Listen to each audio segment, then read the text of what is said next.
So ngayon, lipat na natin 'to 'no. Pag-uusapan naman natin is,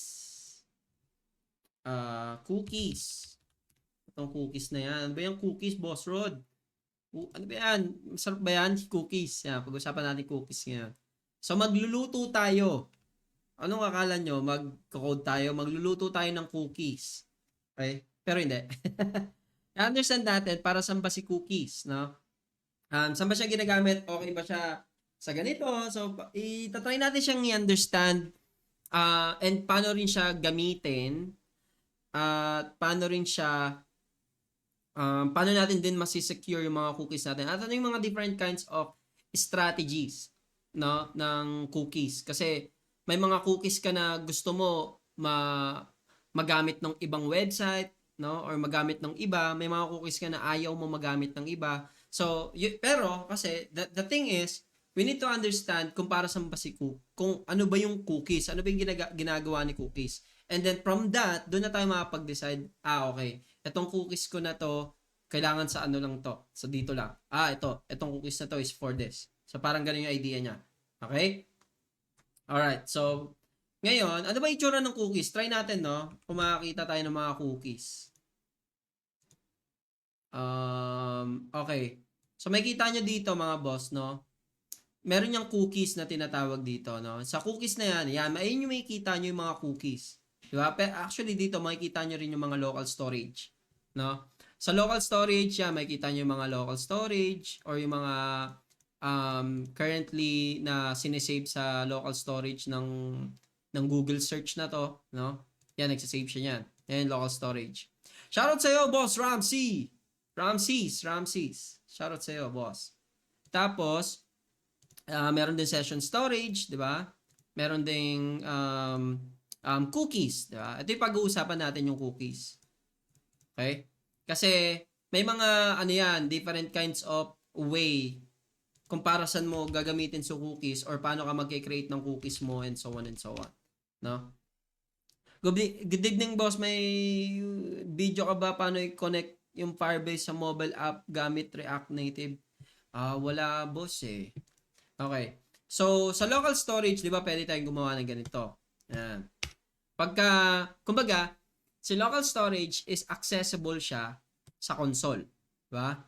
So, makukuha mo yung mga value na yan by just doing local storage, no? Parang window.local storage or actually kahit just local storage, di ba? Tapos, sabihin natin gusto ko makuha yung isa, gusto ko makuha yung value na to, no? Sabihin natin wag yan. Ito, no? Gusto ko makuha yung value na to. SB blah blah blah. Okay. So, 'di ba, pwede niyo gawin yan dito. Amen. Turn natin. Local storage, 'di ba? Pwede niyo gawin yan. Alright. So, nakita nyo? Hindi ko siya nagiget kasi nga dapat may .get item. Sorry, nasanay ako sa instruction ko. Yan. So, naikuha ko yung value. So, imagine, di ba? Kunyari, sinave nyo yung session token nyo rito sa local storage nyo. So, anyone can get your session token. Tapos, pwede nang gamitin yan dun sa API na ginagamit. So, kaya, di ba, nagkakaroon ng mga debate, no? No, don't save your session token sa local storage. Kasi makukuha ng iba yan, ma-access yan sa API, wala na. Parang ma-attack ka na or ma-impersonate ka na sa mga API calls and so on. Which, it's totally true, no? It's totally true na kunyari, normally nakikita ko, pagka session-based ang ginagamit nyo, never ever na isave yung session nyo sa local storage. Pagka session-based kayo, Kasi, sa session-based kasi, different yan from token base, no? Ang nangyayari sa token base, meron kang access token, meron kang refresh token, meron kang ID token. So meron kang tatlong token, no? So, and for me, in my opinion, no, pagka naintindihan nyo kung paano gumagana yung refresh token and so on and so on, it's fine na i-save nyo yung refresh token nyo sa local storage. It's fine as long as you have a mechanism to always rotate that, no? So ngayon, sige, okay tayo doon. Binigyan ko lang kayo ng clear na opinion about it, no, na it's fine pagka gumagamit kayo ng token based authentication, and then you have a mechanism to always rotating your refresh token, and you have a very short leave na na refresh token and access token. It's fine na i-save nyo siya sa local storage. Nothing, there's no really problem about it. No, pero pagka hindi kayo nagro-rotate ng refresh token nyo and then long leave yun yung dapat hindi nyo save sa local storage. Kasi possible maano kayo nun. Ma-access, unlimited. Makakaget ng token yun. Pero again, no, when it comes to authentication, no, may different, yung session base, may kanya-kanyang different implementation, no? Sa ibang application, iba-iba yung implementation ng session base. That's the same thing with the token base, no? Not all implementation na gumagamit ng JWT, no, is same lahat ng approach, no? Kaya it's better to understand, no, kung paano siya nag-work, kung paano ba, like what I said, fundamentals is always the key to understand things, no? So you need to understand first those things, no, before kayo magano, no. Okay, refresh token kasi ito yung refresh token yung ganyan. That's not enough, no. You need to know ano yung mga nasa loob nun, para saan ba siya talaga, and so on and so on. All right? So ngayon, pag-usapan naman natin si Cookie. Si Cookie naman, mga boss, is ano siya? Ito siya, document cookie. Kung di ako nagkakamali. Yes. Okay. Cookie. So dito makikita nyo, may cookie tayo dito na nakukuha. Okay? Pero may mga cookie kasi na hindi mo makukuha. Okay? So, mas safe pala ang session. Hindi rin. I mean, mas safe siya, mas safe yung any approach, no? Mas safe yung any approach depending on how you secure, no? How you secure yung implementation nyo sa backend. Pero, again, what I'm saying is, pagka naka-session based kayo, I always prepare or I always recommended to use cookie, no? Pero pagka naka-token based kayo, which is JWT, no? It's fine na gumamit kayo ng it's either cookie or local storage. Pero again, it depends kung paano nyo niro-rotate. Pagka wala kayong rotation, always cookies default. Kasi mas at least yon may secure way kayo para itago yung authentication keys nyo or yung mga secret keys nyo sa cookie. Okay? And then, the question is, paano nyo gagawin yon? Kasi, dito sa nakikita natin dito, kaya tayo gumagamit ng cookie is to make sure yung cookie natin is tayo lang yung nakakapag-access. No? And then ngayon, makikita nyo dito, may mga cookies kasi na na-access din natin na parang local storage. So makikita nyo dito, kaya ko ma-access yung cookie na same search. Diba? Kaya ko ma-access yung cookie na SID. So may mga way pa rin talaga, no? May mga way pa rin talaga either gumagamit ka ng cookies, may mga ginagawa pa rin sila na dapat public yung cookie mo na to. Okay? Simulan ko na ba portfolio? Okay. So ngayon, okay, ang gagawin natin yung cookies na. Okay. So first, pag-usapan muna natin kung paano siya ginagawa or paano ba tumatakbo yung cookies na yan, boss Rod? Ano ba yung cookies mo? Diba? Okay, pag-usapan natin yan. So pagka gumagamit kayo ng mga Express or kung ano-ano pa, I believe pagka Express may library ka atang kailangan i-download. I'm not quite sure kasi di nga matandaan, sobrang tagal na ako nag-Express. Pero dito sa Hono, may sarili silang library na ginagamit, no, or abstraction para sa cookies. So ano 'yon? So yung first thing nyo na kailangan gawin for sure is syempre magse-set tayo ng isi-set muna natin yung lahat ng gusto ko lahat, no. Set ko lahat ng endpoint ko. Tapos gagamit ako ng course. Okay? So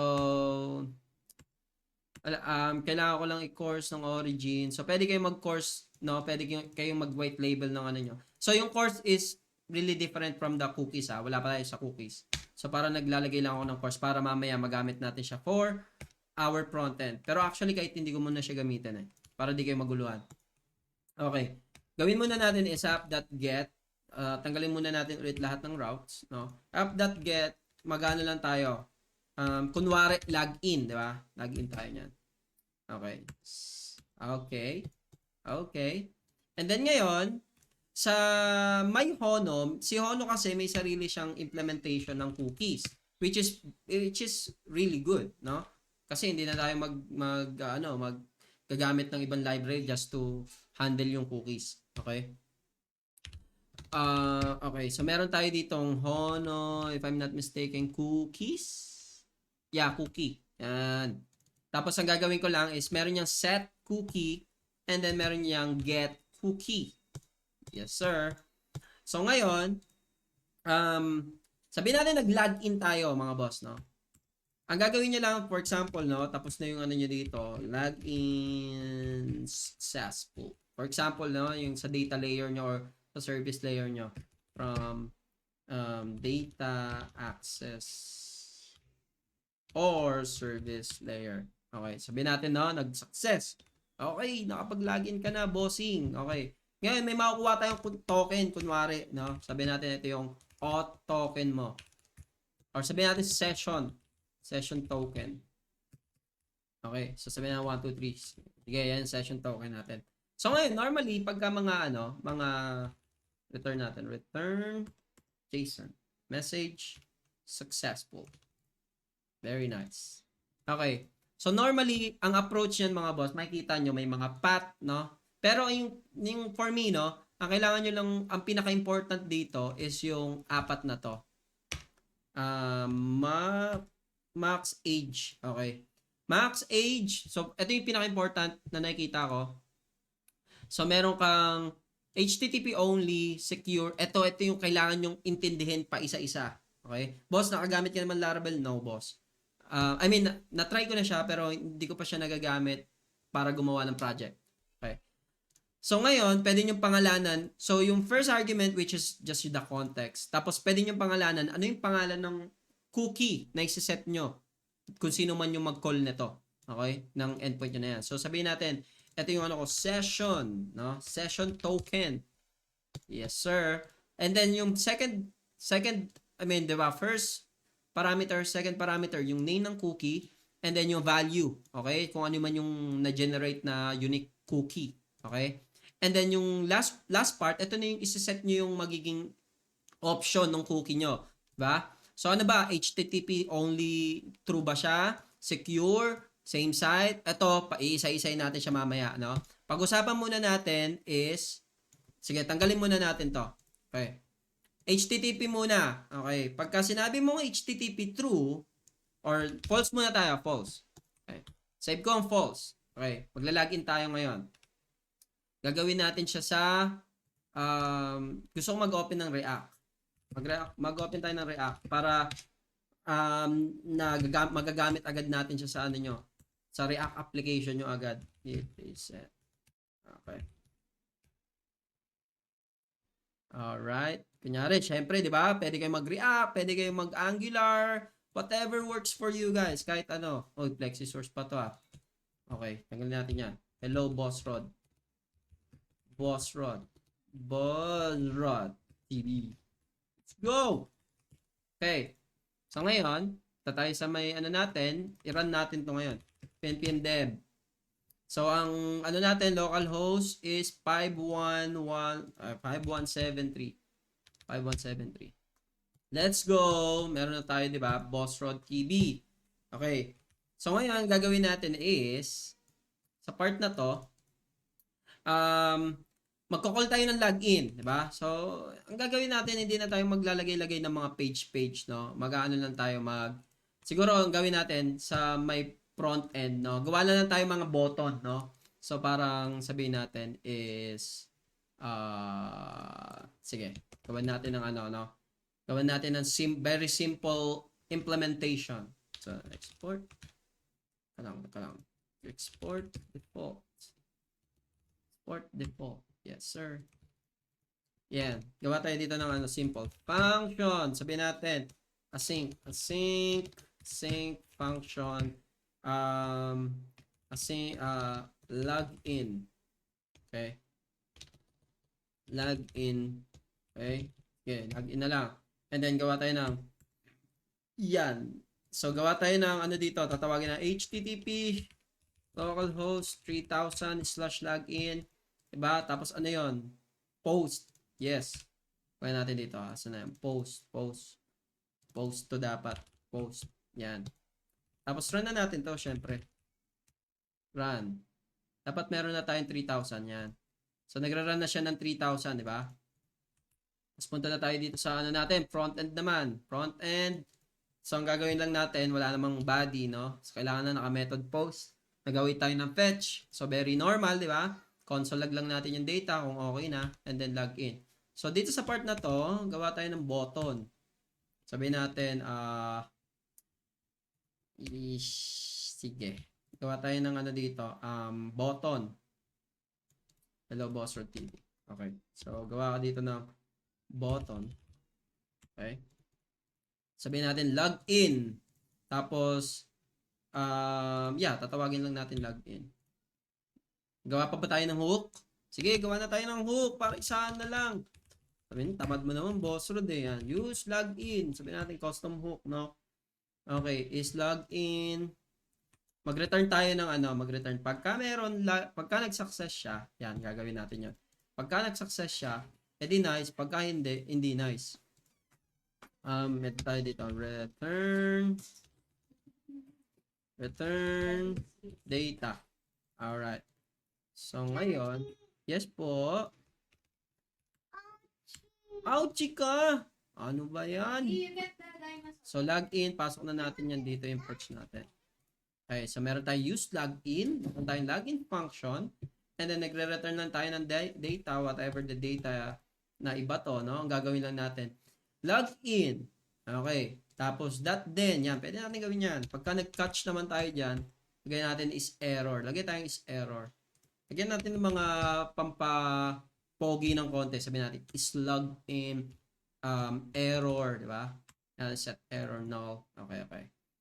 So, gagawin natin dito, pagka nag-login, sasabihin lang natin is set is login to true.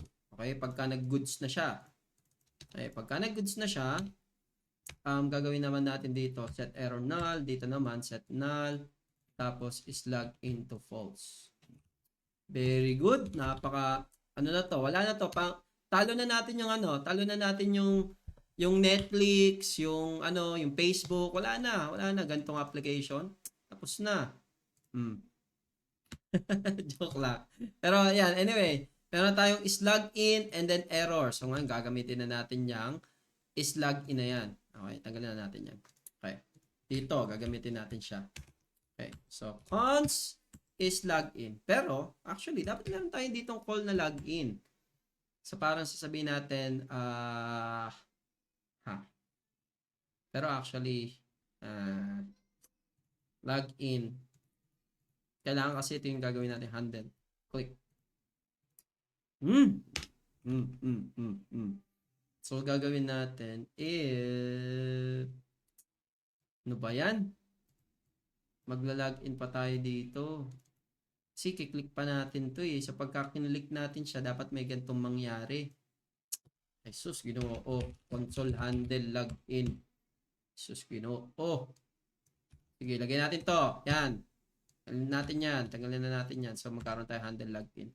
Handle login. Tapos, pasa natin handle login.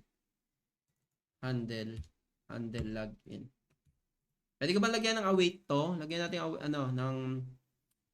gawa tayo ng await function.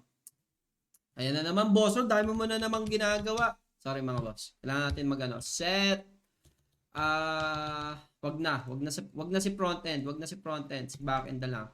Okay? Pero anyway, mamaya na natin siya gagawin.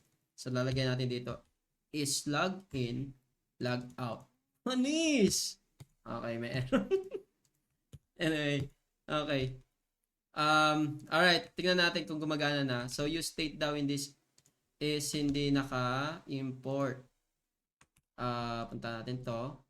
Import na natin yung mga kailangan. So, use state. So, okay na ba? Yan, may login na tayo. Okay, wait lang. Bago ko i-try. Save pala, blah, blah, blah, box na, saan po yan nirarun? Sa VS Code, sa browser, sa server mo, sa local machine mo, boss. Web Java, JavaScript. Okay, mamaya mag-advise tayo. Okay, try muna natin to. So, pagka nag-login ako mga boss, yon nag-error. Ano yung error? To. Ano rin to ha? Programming 101 again, no? Pagka nakakita kayo ng mga gantong error, course, no? So, sino nakakaalam ng course? Okay? Anong course nyo? IT, CS? Joke lang. So, sino nakakaalam ng course? So, pagka nagkakaroon kayo ng problem na course, meaning lang yan mga boss, is yung domain nyo na ginagamit is different domain na tinatawag nyo. Okay? And also, possibly, isa rin sa mga course yung mga naka-HTTP kayo. No? So, makikita nyo dito, ang domain ko talaga is 5173. Diba? Localhost 5173. Pero, tinatry kong mag-call sa localhost 3000. So ngayon, hindi ako pinapayagan kasi nga naka-course policy yan, which is browser standard yan, no? So ngayon, para magkaroon ako ng access sa backend ko, si backend dapat i-allow niya ako. Okay? So ngayon, paano ako i-allow ni backend? So ngayon, sa Express, no, kung nag-Express kayo, it's very common din yun, no, na maglalagay kayo ng course. So eto sa part na to, mga boss, sa course, no, na tinatawag, actually, lagay na natin course dito, diretso na. Okay. Import natin yung course, no? Si Hono may course na rin. So, nakita nyo, si Hono kompleto na, may course na, meron pang cookies, di ba? Very basic. Ngayon, dito, sa part na to, mga boss, pwede kayong maglagay dyan ng origin na tinatawag. Itong origin na to, pwede siyang maging array of string, no? Pwede kang maglagay ng mga HTTP nyo na dapat ito lang makaka-access sa endpoint ko, no? Pwede kayo dito mag-white, ano tawag doon? Whitelisting, okay? Pwede kayong mag-whitelisting dito. Na tipong, for example, dapat makagamit lang nito yung front end, front end URL ko lang na HTTPS. Pwede nyo gawin yun, no? So, pwede kayong magkaroon ng mga if-else dito. For example, sabihin natin process E and B, di ba? Pagka development, dapat, undefined, no? Dapat, sabihin natin, lahat. No, hindi ko alam kung pwede yung asterisk dito. Yung ganyan, lahat. No? Pero pagka development na siya or production na siya, dapat yung yung production front end ko lang. Okay? So ganun yung idea ng course, no? Pero in this case, no, hindi na natin kailangan isa-isahin. So i-allow lang natin si localhost natin, si HTTP, sino ba yung front end natin, di ba? Localhost 5173. Okay? Siya lang i-allow natin, okay? Ano tayong gagawin pa?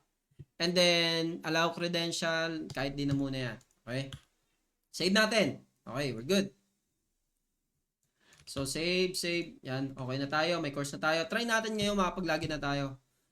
Hindi pa din, mga boss, ba? Refresh muna natin. Send. Ngayon, hindi pa rin, mga boss, no? Sabi niya, bakit hindi ka pa rin allow? Hindi ka pa din pwede, bossing. Kasi nga, hindi natin inallow yung specific, parang naglagay lang tayo ng course for all the get, no? Pero not for the, dapat hindi siya get, dapat used, okay? Kasi nga, i-apply natin siya sa lahat ng route natin sa API. Okay? So, save natin. Yan, nakapag-login na tayo, di ba? Di ba? Very, very nice, di ba? Nice, Boss Rod. Nakapag-login na tayo. So, ang gagawin natin is, ngayon, ano bang ginawa muna natin? Ano bang ginawa muna natin sa login? So, ang ginawa natin sa login, di ba? Remember, nag-send tayo ng token, ang pangalan niya session token. Nag-send tayo ng cookie. Ang pangalan niya session token. And then, nagpasa lang tayo ng kunwaring generated session token natin. And then, sinet natin yung option niya to HTTP only to false. No? Pagka nag-save ako niyan, and then, login ulit tayo. Login pa. Pagka-login ko niyan, mga boss, sa network ko or sa may application kanina, dapat may makikita na akong cookies na naset, no? So nakikita nyo, walang naset, 'di ba? Ang lupit. Walang naset. Bakit walang naset? Okay, ulitin natin. Tingnan natin ulit. Okay? So, ba't wala tayong naset?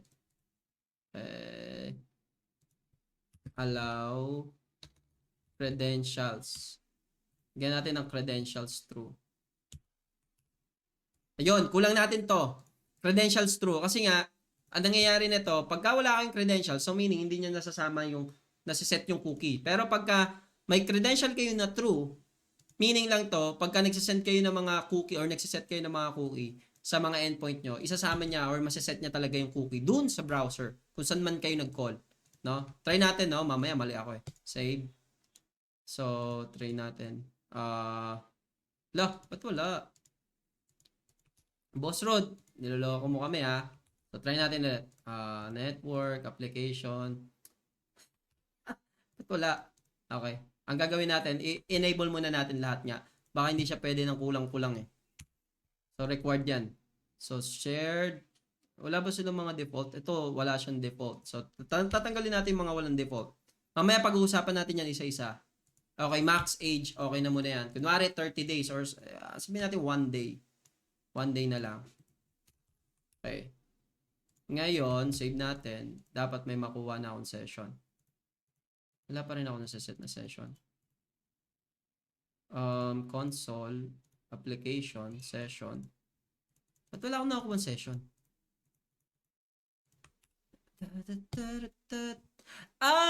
Okay. Kasi nga, dito, wala tayong credential. Ano ba yan eh? Hindi kasi natin i-include eh. Boss Rod Okay, send. Yan! Very nice.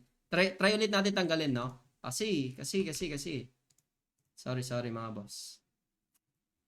Tanggalin natin ulit. Tanggalin muna natin ulit. Gusto ko iisa-isahin natin siya para maintindihan nyo talaga mga boss. So, tatanggalin natin muna to. Delete. Okay. Wala tayong session. Okay. Babasa muna ako mabilis. Saan na yun? Dami nyo nag-comment mga boss. Okay, yes. Ganito pala mag-code si Boss Rod. Ganun tayo mag-code, boss. Sakto, nagawa ko na yung auth cookie ginagamit ko. Nice. Good job. Mariel, Boss Rod, possible ba makagawa ng first year voice recognition sa Java language? Not sure lang sa mga specific language, boss. Pero I think possible yan. Yung mga voice recognition. Kasi may mga third party na rin na pwede mong gamitin. Ano gamit na extension mo para madali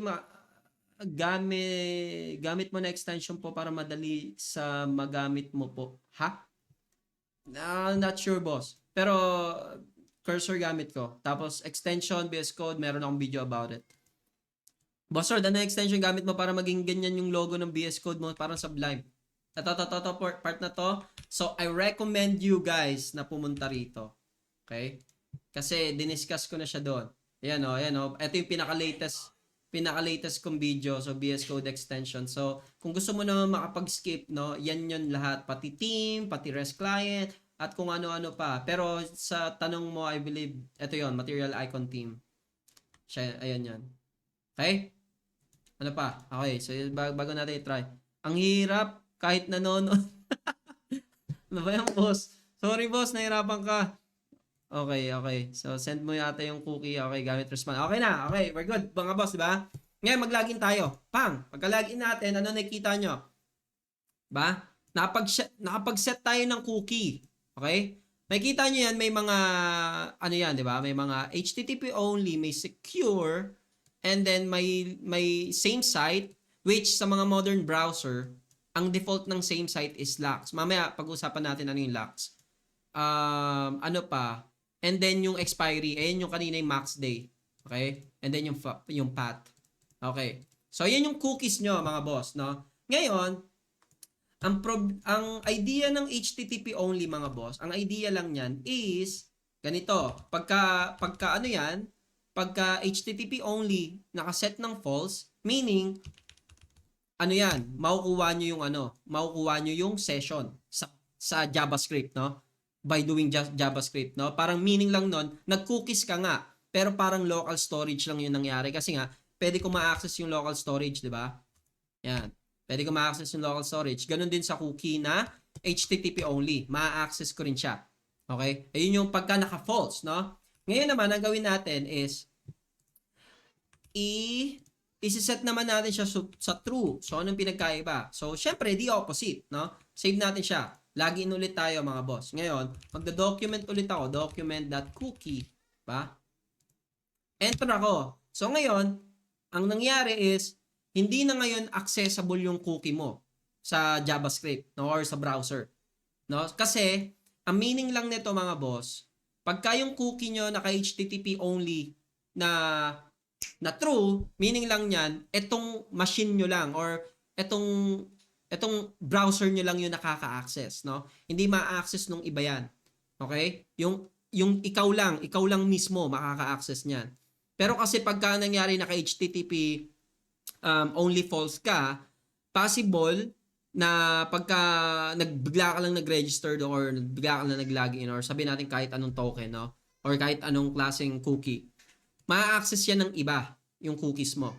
Okay? That's the idea ng HTTP only at saka ng HTTP na naka-true and false. Okay? Pagka naka-false, meaning accessible yan via JavaScript. Okay? Pagka naka-true, meaning hindi yan accessible via JavaScript.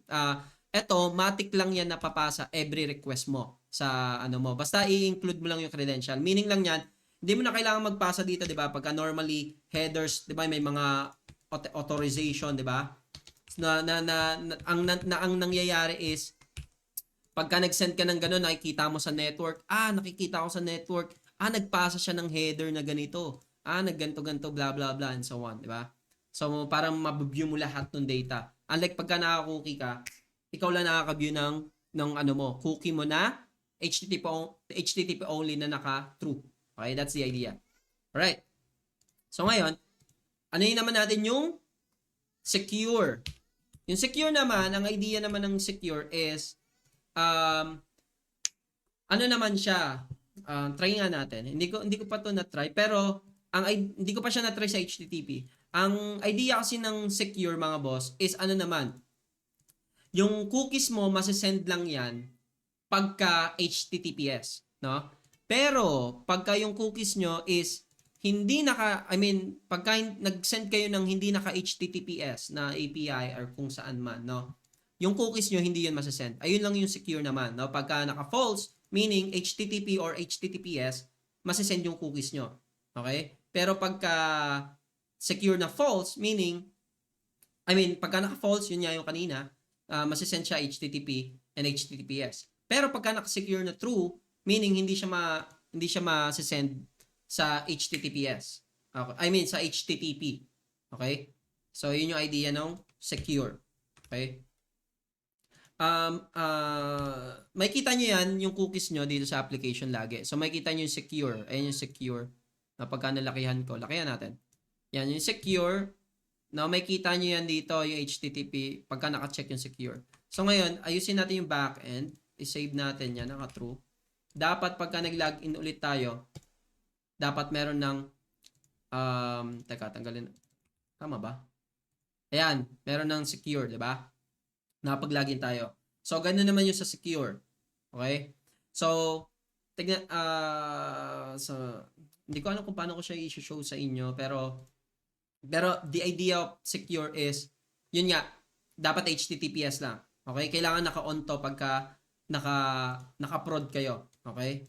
And then, same site naman is, teka nga, sige nga, try nga natin, tingin tayo ng mga examples sa secure para makita nyo talaga. Teka, so parang kailangan mag-send tayo ng cookies. Gawa tayo ng additional endpoint. So, app.get, no? Okay. Meron delete cookies, di ba? Siyempre, merong set, merong delete cookies, and then meron din tayong, mamaya ni-logout, gusto ko muna yung parang sabihin natin, something. Okay. Something, and then, i-get natin yung session na cookie. Tapos, i-return lang natin yung cookie. Tignan lang natin kung makukuha natin yung session token. Okay. And, so, secure true siya, di ba? Okay, try natin kung mag-get natin siya. Siyempre, hindi natin magagawa yan. Kailangan natin ng additional na hook. Additional na hook tayo dito. So, gawa naman tayo dito ng islogin. Actually, tanggalin natin islogin. Is loading lang. Is loading. Yes, sir. Is loading. Loading. Same here. Loading. Loading. HTTP call. HTTP call. Ganun din dito, HTTP call. Para isa lang yung pattern natin, HTTP call.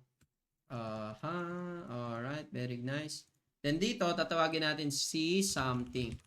Okay, sabihin natin dito, use something. Alright, and then HTTP call. Pangit ang pangit ng name, pero ayaman na.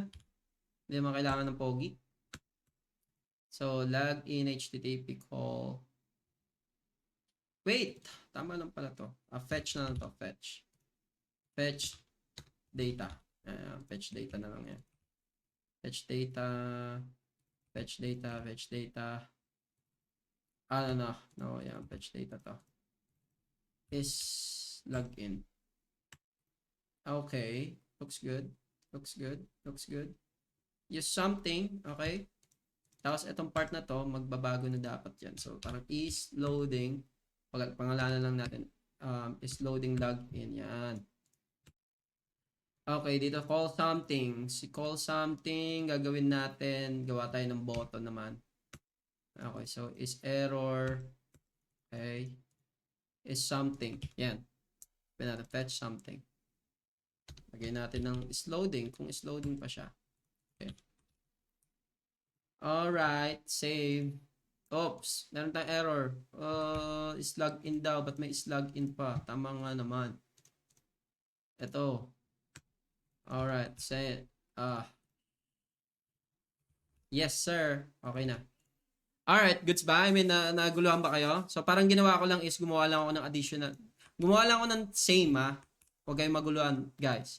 Gumawa lang ako ng same ng use login. Pero, ang tinatawag natin dito, use something naman.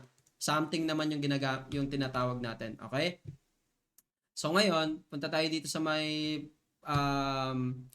login muna tayo. Kasi kailangan meron tayong session, di ba? So, teka lang. Ba't hindi tayo napag-login? So, application, tingnan muna natin. Tanggalin muna natin ulit to. Okay? Okay. So, nakapag-login na tayo. Ba't hindi na siya nag-log out? Okay lang. Kasi loading lang pala ginawa natin doon. Okay lang. Okay lang muna yan. Okay, may session token na tayo. Ngayon, ang check naman natin is yung is something. Okay? Yung something naman na fetch natin. So, kunyari, mag-fetch tayo yung something, no? Pagka nag-fetch tayo ng something, ano nakikita nyo? Not found, di ba? So, meaning, not found kasi siya. Kasi nga, ba't naka-post? Dapat get yan. Okay. Save natin ulit. My bad. Alright. Login ulit tayo, mga boss, no? And then, click natin something. Dito tayo. Pang! Nag-send na tayo something. So, ngayon, ang titignan natin, sa something na to, mga boss, is, na wala tayong credential. Okay, wala tayong credential na nakita dito. And then sa preview natin, may nakukuha tayo na session token. Which is, tama. So meaning, kahit naka-secure through siya, pero hindi. Tingin ko mali ako ng pag-aintindi. Ang session, alam ko ang secure through, meaning lang nito is, teka nga, kailangan ko i-research to. Unsecure true, pagka same site kasi yung isa eh. Pagka tinatawag mo yung API mo eh, na meron kang cookies eh. So HTTP cookies secure. Meron tayo send ka ng request sa user. Okay, send ka ng session ID. Nag-request ka ng new page with session ID cookie, and then yung response depends on the session validity. Hindi yan. Gusto ko yung secure. Punta na natin yung mismong documentation. Ito secure. Black access to your cookies, blah blah blah. How secure attributes only over the HTTP, di ba? Tama ako. So, I'm right, guys. Nice. Okay. So, ang sinasabi lang dito, di ba? Pagka secure attribute is only sent to the server with encrypted requests over the HTTPS protocol. Okay? It is never sent with unsecure HTTP except on localhost. May exception tayo sa localhost. Okay? Kunyari, meron kayong mga HTTP, di ba? HTTP, sabi natin something suspicious.com. Suspicious price. Suspicious.com. So, meaning lang yon mga boss is, hindi masasend yung cookie nyo dun sa request. Kasi, imagine niyo guys imagine niyo ang pinagkaiba ng cookies sa local storage is, si cookies, hindi nyo siya pinapasa every request. Diba? Hindi nyo siya pinapasa. Ang ginagawa nyo lang lagi is, nakikita nyo dito, credential include. Okay? So, ganun lang si cookies. So, meaning, hindi nyo kailangan magpasa ng value ni cookies. Hindi nyo kailangan kunin sa JavaScript nyo. Hindi nyo kailangan kunin sa mga ano nyo, front end nyo, di ba? Or kahit di man kayo naka JavaScript. Hindi nyo kailangan kunin yung value. Basta ang kailangan nyo lang include. Meaning lang niyan, pagka nag-include kayo, naglagay kayo ng include every fetch nyo, mga boss, isasama niya lahat ng merong ang cookies. No? Kunyari, sa part na to, no? Sa part na hold on guys. Ito, sa part na to. 'Di ba meron tayong cookies? I think makukuha ko rin to. Tama ba ako? Tingnan natin. Let me try. Let me try mga boss. Why not, 'di ba? Hindi naman makakasakit kung ita-try natin. Pero I believe dapat test is equal to get cookies. Sabihin natin, kukunin din natin yan. And then, save natin yan. Save natin. So, login muna tayo just to make sure na meron tayong session cookie. And then, something. Tapos, network tayo ng something. Yan, nakikita nyo? Diba? Nakukuha ko yung cookies ng application. Diba? So, nakukuha ko to, yung value niya. Okay? Kaya ko rin makuha to si PG admin language. So, try natin. Diba? Okay. Try natin. PG admin. Pangalan na natin sa pangalan nila mismo. Alright. So,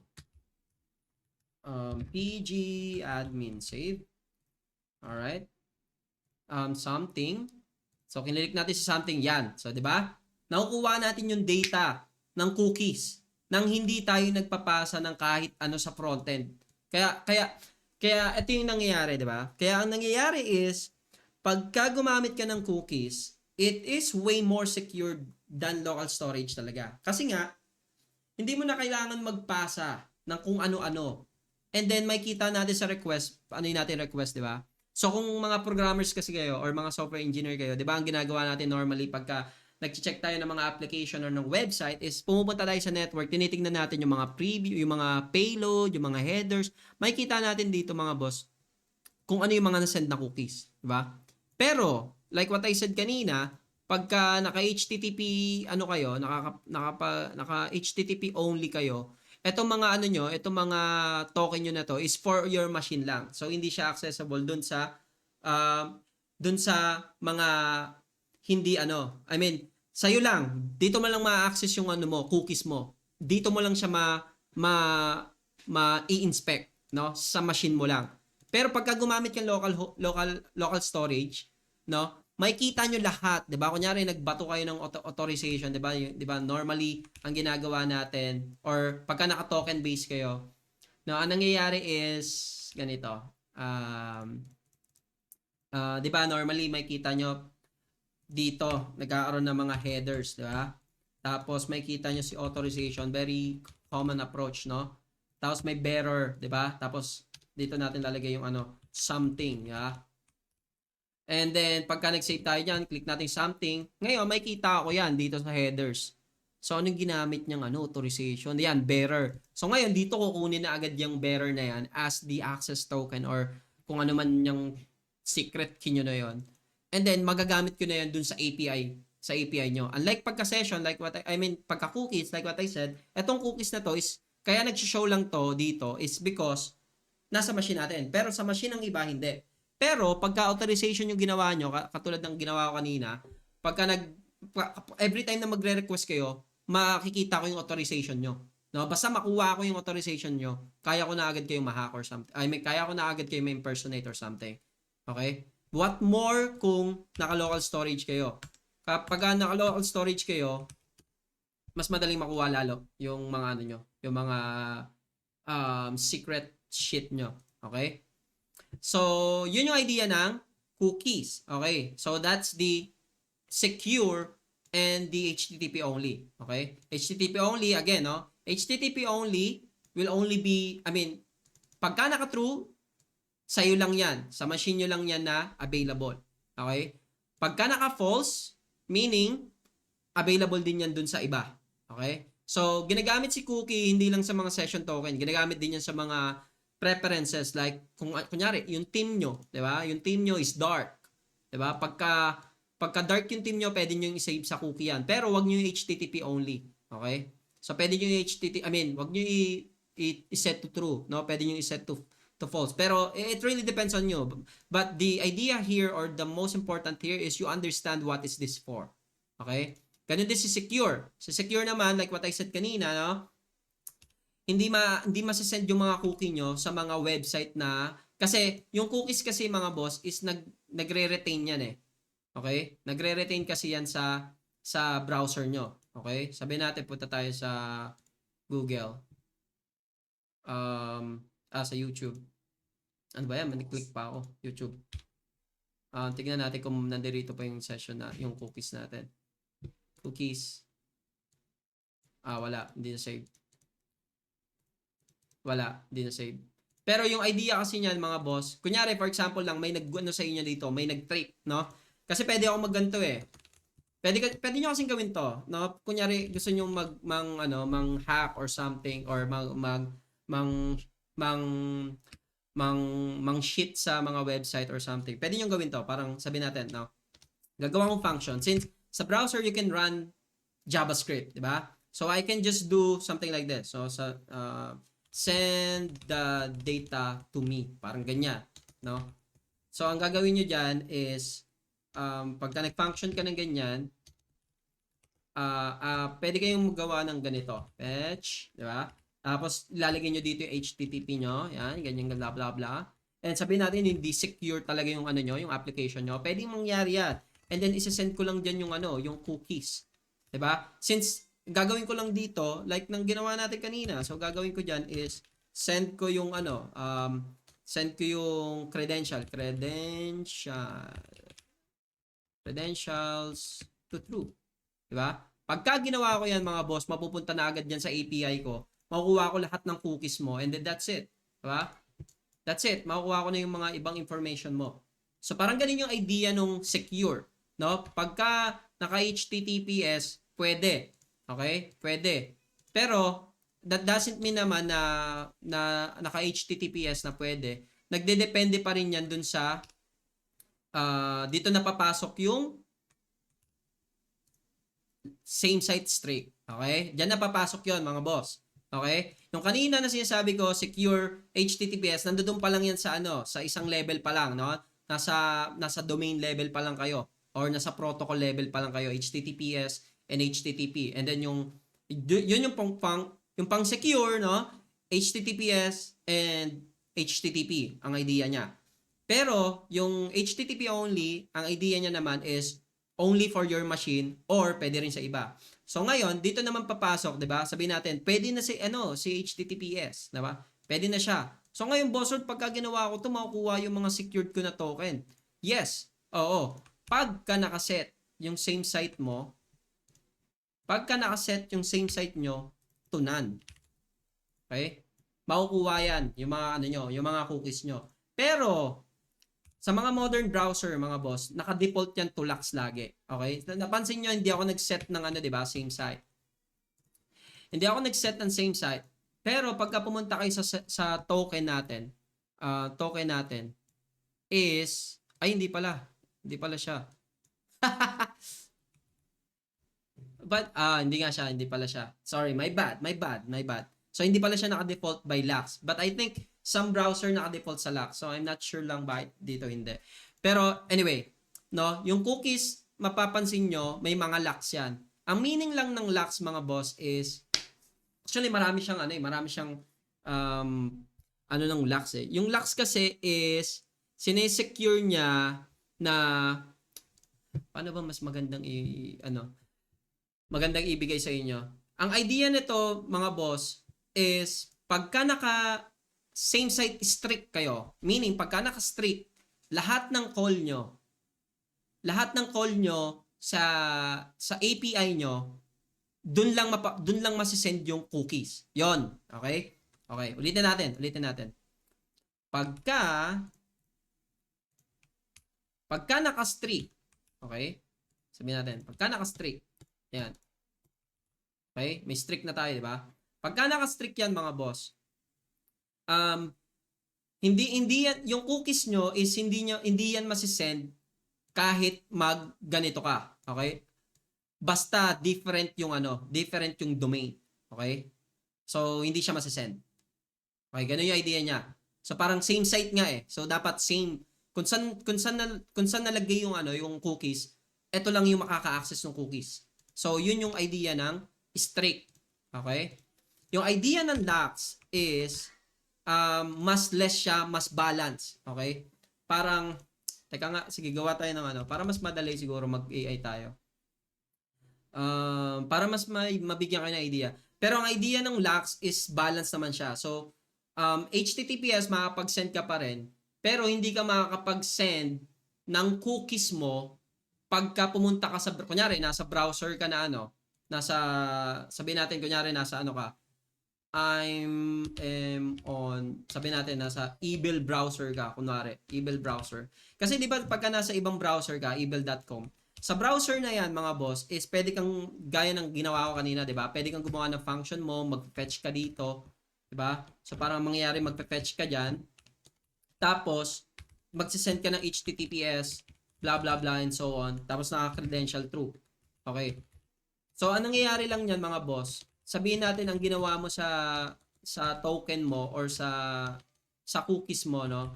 Ang ginawa mo dun is hindi siya naka HTTP only. So, para napapasa siya sa iba, yung token mo. So, pagka naka-lux yun, mga boss, hindi to gagana. Basta nasa different ka na domain, tapos tinatry nilang mag-fetch to another HTTPS or to your website, no? To your website, kunyari HTTP. Yan, HTTP localhost 5173. Yan, kunyari nagtatry sila diyan. Syempre valid to, mga boss, di ba? Valid 'yan. Sabihin natin HTTPS, di ba? Tapos yung something natin na naka-deploy na yan, naka-proxy na yan. Okay? So sabihin natin ito yung account natin. So syempre magbabalid 'yan. Pero pagka naka-lux yung nyo, yung same site nyo, meaning hindi niya, basta nasa ibang browser ka or nasa ibang domain ka, hindi gagana tong part na to. So doon gumagana yung same site na strict and lax. Kaya pagka ganyan lang ginawa nyo, hindi enough. Kasi 'di ba sinabi natin dito, pagka naka-true, HTTPS, 'di ba? Pagka naka-false, HTTPS and HTTP, 'di ba? Pero hindi natin chine-check dito yung domain or yung origin ng pinanggalingan ng request. Diba? Pagka naka-same site ka na none, meaning, kaya pa rin nilang makuha yun. Okay? Pero pagka same site ka na none kanina, kaya nila makuha. Pagka naka-lux ka, hindi nila makukuha yung session mo or yung cookies mo. Sa strict naman, yun naman, mas very strict naman siya. Siyempre, the word itself, dun lang mismo sa, sa origin mo. Okay? And then, max age is just the syempre tawag dito niya lang, expiry. So sabihin natin 10 seconds. Try natin kung mawawala ng 10 seconds, no? No, wag yan. Sabihin natin ng 10 seconds, no? 10 seconds. And 10 seconds lang. For example, 10 seconds lang yung natin, cookies natin ngayon. So, punta tayo dito. Titignan natin kung mawawala yung cookies natin ng 10 seconds. Okay. Log in. Refresh ako. Okay. 1, 2, 3, 4, 5, 6, 7, 8, 9, 10. Diba? So, refresh ako. Yan. Wala na yung natin. Wala na yung cookies natin. So, ganun lang yung idea naman ng max age. Okay? So, very simple, di ba?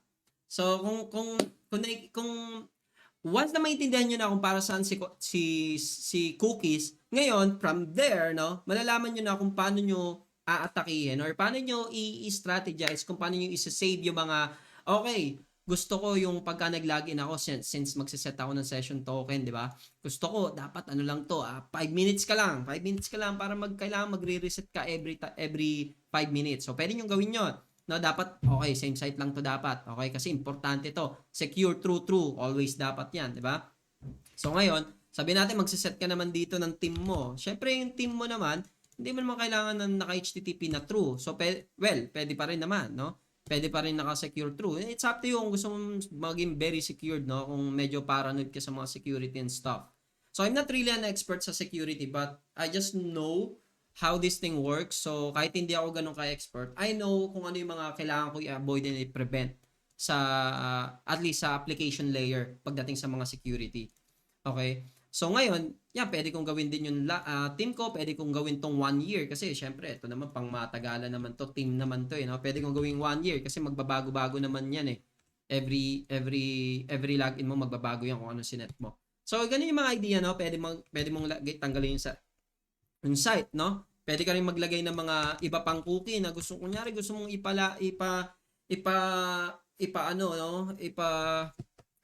ipalawak yung something cookie mo, no? Kasi ginagamit mo yung cookies mo na to from sa parang ipapakalat mo siya, gusto mo makita yung sino mga nag-access or something.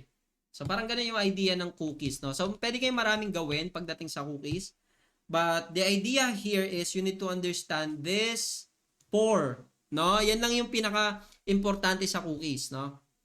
Na for me, in my opinion, no? Kailangan malaman para sa HTTP only, si secure, si same site, yung tatlong type, no? None, strict, and locks. And then yung max age naman, yung expiration lang, kung gaano katagal yung session or yung cookies mo na mag-retain dun sa sa browser mo. And yun lang mga boss. So kamusta? Naguluhan ba? Naguluhan ba kayo? Nag-click ba? Nag-click na ba sa inyo? Paano? Bakit si session cookies is by default is way secure than local storage. So, and that's true, no? And that's true na si cookies talaga is secured siya. Or at least way more secured than compared kay local storage, no? Kasi nga pwede mo siya HTTP only, pwede mo siya true, and also you don't pass anything like this, no? Mga authorization bearer, yung mga kung ano-ano pa, no? No need to do that anymore. Just include the credential. That means na okay, pagka in-include mo yung credential mo sa mga fetch mo, sa mga actions, fetch, or kung saan-saan pa, automatically, yung cookies mo, ipapasa na rin yan dun sa may server. And then, sa server mo, makukuha mo na ngayon yung cookies mo, and then you can do anything from there. Alright?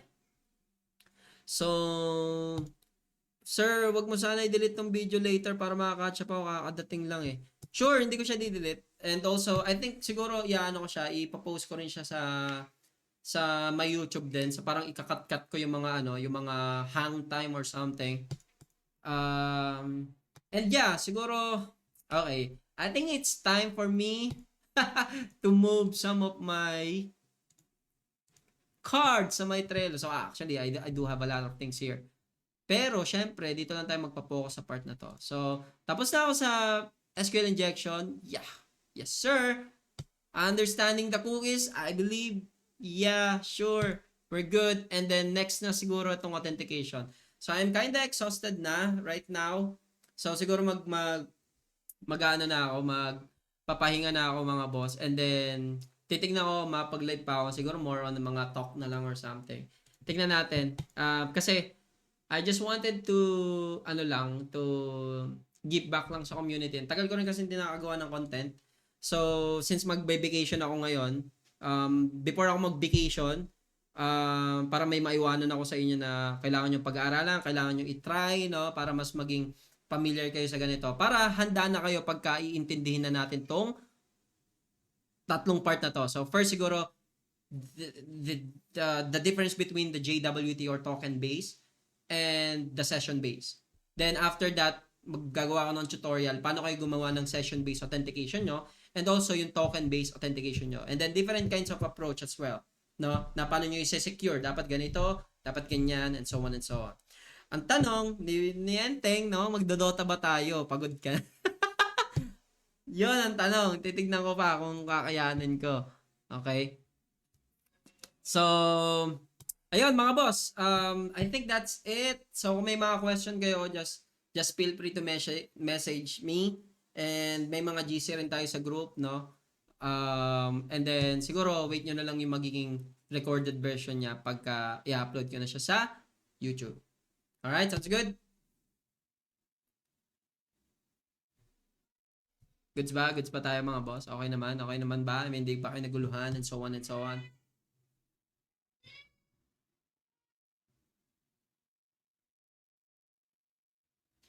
Sa YouTube, upload. Yes, i-upload natin siya sa YouTube, mga boss. Don't you worry. Don't you worry. Don't you worry. Don't you worry. Ano natin, upload natin siya sa YouTube. And also, mga boss, no, if you can subscribe on my YouTube channel, just to give you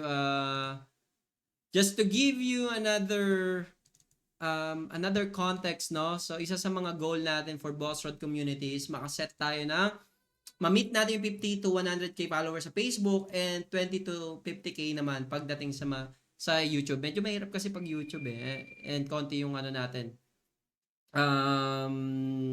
audience natin. So, I hope help me on that mga boss and I'm gonna do my best to give you more quality contents about sa tech. So, I hope you enjoy sa live natin mga boss and see you on the next live or record or see you in the next one. Bye!